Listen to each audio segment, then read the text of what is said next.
భారతదేశం మీద ఇప్పుడు అమెరికా సెనేటర్లు గిలగిల విలవిలలాడిపోతున్నారు.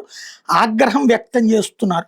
సెనేటర్లు అంటే మన పార్లమెంట్ సభ్యుల టైప్ అనమాట. వాళ్ళ కడుపు మంట ఏంటయ్యా అంటే, మోడీ వచ్చిన తర్వాత అనేక సంస్థలకి ఏదైతే క్రైస్తవ మత మార్పిడి సంస్థలు విద్య పేరుతో, వైద్యం పేరుతో, అనాథ శరణాలయాల పేరుతో, వృద్ధాశ్రమాల పేరుతో డబ్బులు వసూలు చేస్తూ ఆ పైన ఇక్కడ మత మార్పిళ్ళు అంటే వాళ్ళ దగ్గర చదువుకోవాలంటే మతం మారాలా, లేకపోతే కనుక ఉద్యోగాలు చేయాలంటే మతం మారాలా, పెళ్ళిళ్ళ దగ్గర సంబంధించి మతం మారాలా, ఇట్లాంటి చేసేటటువంటి వాళ్ళని నియంత్రిస్తూ తీసుకున్న నిర్ణయం అంటే కాదు. బేసిక్గా అయితే కనుక నువ్వు తీసుకున్న డబ్బులు ఏ పర్పస్ ఖర్చు పెట్టావో అది చూపించాలి రూల్ ప్రకారం.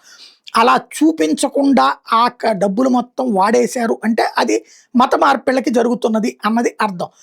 ఆ విషయాన్నే కాగ్ లెక్కలు ఇదే మన వాళ్ళకి సంబంధించిన ఆడిట్ లెక్కలు చూపించమంటే శాంతం మానేసినటువంటి వాళ్ళు ఇప్పుడు భారత్ మీద ఒత్తిడి తెచ్చే ప్రయత్నం చేస్తున్నారు.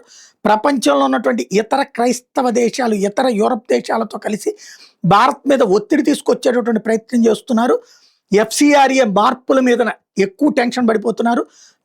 భారత్ ప్రతిపాదించిన ఎఫ్సిఆర్ఏ సవరణలు మతానికి కానీ వ్యతిరేకమైతే కాదు, విదేశీ నిధులు పొందే హిందువులకు కూడా అదే వర్తిస్తుంది, ముస్లిం, క్రైస్తవ, బౌద్ధ, జైన లేదా ఇతర అన్ని సంస్థలకు అదే వర్తిస్తుంది. నిబంధనలు అందరికీ వర్తించినా కూడా అమెరికాకి సంబంధించినటువంటి క్రైస్తవ సంస్థలే దాన్ని క్రైస్తవ సంస్థల మీద జరుగుతున్న దాడి కింద వక్రీకరిస్తున్నాయి. కాలిఫోర్నియాలో చెందిన ఒక సంస్థ దాదాపు 95 కోట్ల ఎఫ్సిఆర్ నిబంధనలకు విరుద్ధంగా భారత్కి పంపించింది. ఆ నిధులు నక్సలైట్ ప్రభావిత ప్రాంతాలకు ఖర్చు చేశారు. ఇది జాతీయ భద్రతకు సంబంధించినటువంటి అంశం లాంటి విషయాన్ని ఇప్పుడు భారతదేశం క్లియర్ కట్గా తేల్చి చెప్తోంది. అమెరికాకు చెందిన మతపరమైన సంస్థల మీద ఆంక్షలు విధిస్తే పరిణామాలు తీవ్రంగా ఉంటాయంటే అక్కడ సీనియర్ నాయకులు భారత్ని హెచ్చరించడం.